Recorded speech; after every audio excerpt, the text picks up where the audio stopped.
Okay, welcome everybody. We're going to have some fun today. Our clients, the 50 plus age range, are always looking for ways to save some money. So we're going to do a unique experience. I've had a constant battle with my wife. I tell her that my steaks are every bit as good as the big steakhouses downtown Indianapolis, like St. Elmo's or Harry and Izzy's. So I'm going to put my money where my mouth is today.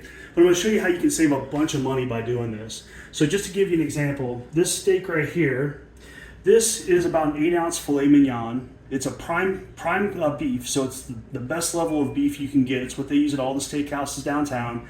This was at Costco, bought in a pack. This steak right here is worth probably about 15 bucks. And you can go down to choice, which is, you can get into a steak for a choice under $10, like 7-8 bucks, versus this tax tip. This is going to cost you about $100 at one of the downtown steakhouses. So you can do this for about, 1/5 or less of the cost, and it can be every bit as good. Now, one of the secrets, this starts the day you bring it home. So I got these steaks actually yesterday in the morning, and I immediately opened them and put them out as you see right here. And what that does is you put them in your refrigerator, and it starts the dry aging process a little bit. So it gives them a little bit of a dry age to them. And it also lets them breathe. I got them out this morning about an hour before we're going to cook them, 45 minutes before we're going to cook them, and then we seasoned them really well. Now you can put any seasoning on you want, whatever you like, but the two key ingredients to any good steak seasoning, and it can be the only two ingredients you use, are coarse kosher salt and coarse pepper. The key words in both of those being coarse. If you just do that alone, steaks are delicious like these. That's good enough. I put a few extra of my proprietary blend on here just to make it a little more kick, like some cayenne pepper, things like that. But you don't have to do that. That's completely optional. Again, the key is open these up a day or two before, let them sit in your refrigerator, and look at the beautiful color they get when you do that. I mean, just a beautiful red color. And when you pick out steaks, you don't want anything that has any gray on it. You want this beautiful red color here to really stand out. And these are some really good steaks. Like I said, 8-ounce steak, probably $7 to $15, depending on what kind of cut you go with. Filet mignon prime, probably about 15 bucks.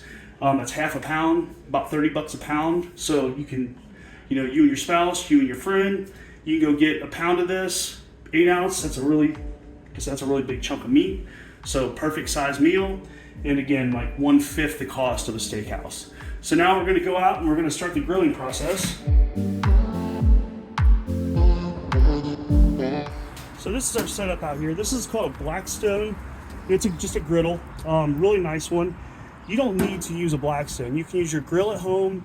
You can use just a skillet is fine too. A cast iron skillet's even better. And I'm going to show you a little trick or hack or whatever you want to call it to make perfect steaks. You can buy one of these little laser thermometers off Amazon for 10, 20 bucks. And it tells you exactly what the temperature is. So we're going to see what our griddles look at right now. It's right at 500 degrees. That's perfect. You want it somewhere between about 490 and 510. That's where I really like to cook steaks. We're just going to cook one here. We're going to put a little bit of, I use avocado oil.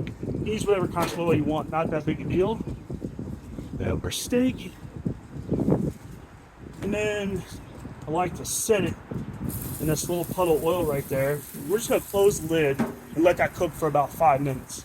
The other key ingredient here I'm going to show you is garlic butter. So you just melt some butter and you throw some garlic in it. Simple as that. And we're going to use this to baste the steak. And it's going to keep it moist and it's going to give it some extra flavor. Some rookie mistakes I see is, people tend to put their steak on a grill or griddle that's either way too hot or way too cold. If you're going to err on the side, err on the hot because it gives it a good sear and keeps all that flavor in. Way too cold, you won't get that crisp sear and that nice crisp steakhouse type of crust on your steak that you really want. Another little hack is a temperature probe. So we're going to put this on about 5 minutes aside. We're going to cook it to medium and then we're going to check the temperature. We're going to stick it right in the middle of the steak, and we want that to be anywhere between about 136 and about 138. And we're going to grill it to that temperature. Medium is between 140 and 145. It's going to come up about 10 degrees in temperature while we let it rest. And that's another big key. Most people take the steak off the grill and they immediately cut into it.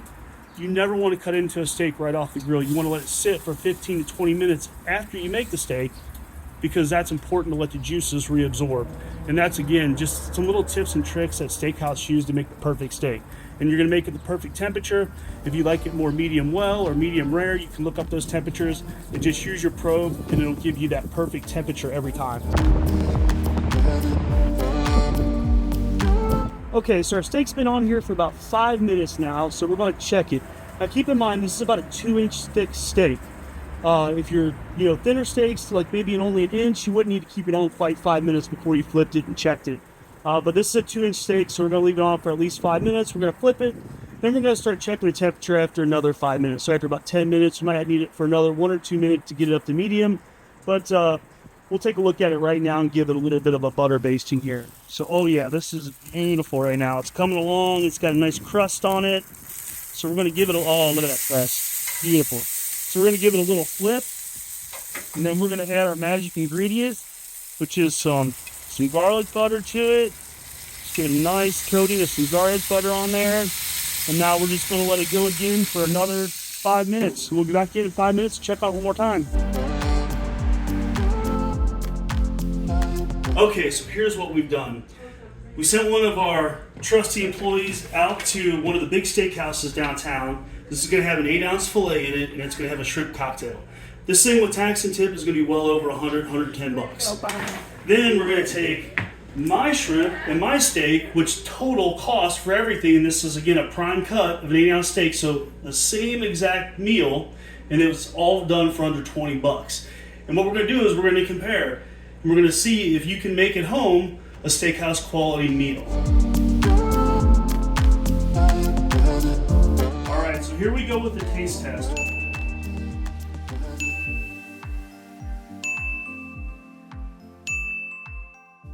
One of these was completely made at home, and one of them was from one of the big steakhouses here in Indianapolis. So this is our panel of contestants. And now we get going here. We're going to see which one wins. Steak first. Orange plate? Orange plate. Orange plate first. Very good. Very tender. All right, so we're doing steak number 2. Okay. Oh, I can smell the horseradish sauce.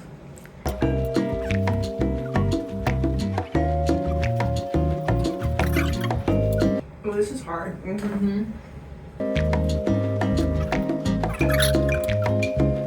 Okay, so now we're eating the shrimp. Now to the shrimp. I definitely need to take off all the horseradish.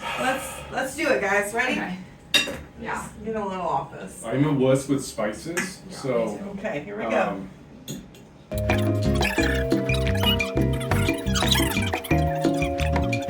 Oh, that's spicy, guys. It's got some life to it.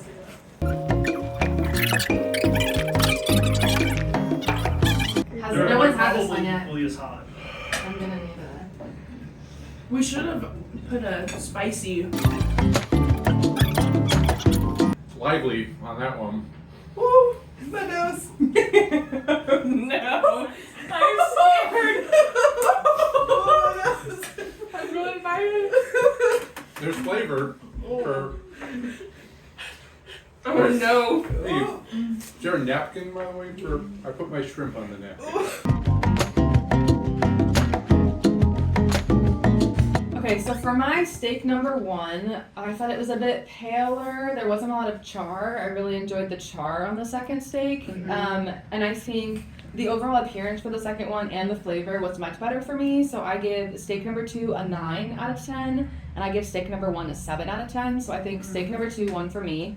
For the shrimp, both were very spicy, so I could not handle that very well. But shrimp number 1, I give a 7 out of 10. I'm not a very much of a shrimp connoisseur, so I think my level for this one is not as great. And shrimp number 2, I gave a 6 out of 10, so I think shrimp number 1 was my winner.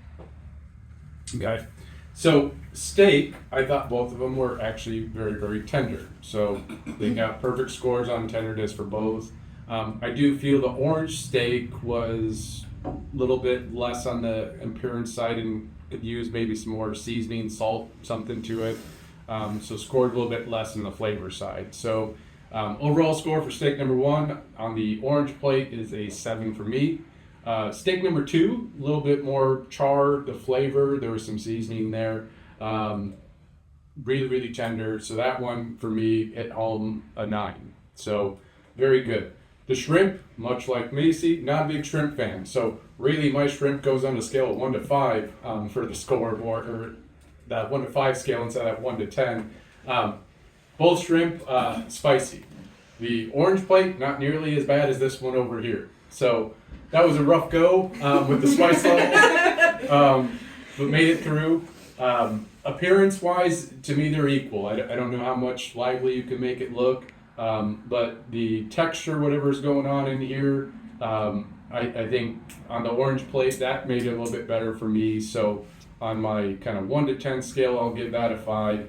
Over here, because the spiciness was just overwhelming for me personally, I'm going to give that one about a 2. I enjoyed both steaks. Both were very tender. The orange was not quite as pretty and didn't have as good of a char, and both were seasoned very well, but I definitely enjoyed the second seasoning much better. Especially having that one first and then having the second one, it was like, wow, it's kind of missing it over here. So I did orange steak was an 8. Again, it was very, very good. And then also the second steak I made as a 10 because I would down that steak easily. And then for the shrimp, I think we're all going to be all wimps with the spice. But I thought the orange was much more enjoyable because the spice, it didn't have as much of a kick. I don't like the spice, and it also didn't last as long, so then I could actually enjoy the flavor instead of just crying. So I gave the first one an 8 and this one a 6 for the shrimp. Okay, so for the steak, the first one, I thought it was a little less seasoned. It didn't have that good char.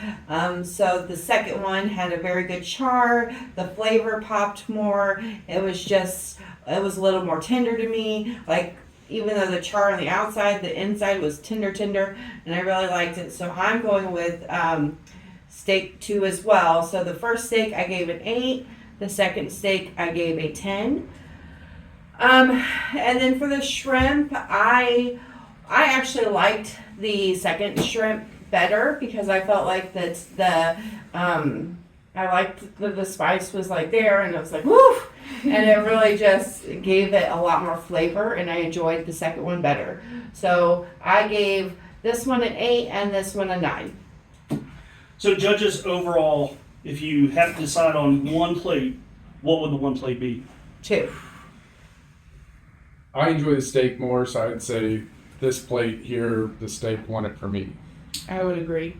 Yeah, I think the steak, I would agree the shrimp were very comparable, but the steak from plate number 2 was much better than the steak from plate number 1. Okay, so now for the big reveal. So the big reveal is plate number 1 was from the big steakhouse downtown. Plate number 2 was my steak. So that just goes to show you, for 1/5 or less of the cost, you can make a steak comparable to a big steakhouse downtown right in your own home. Thanks for entertaining us and tuning in. We appreciate having you all. See you later.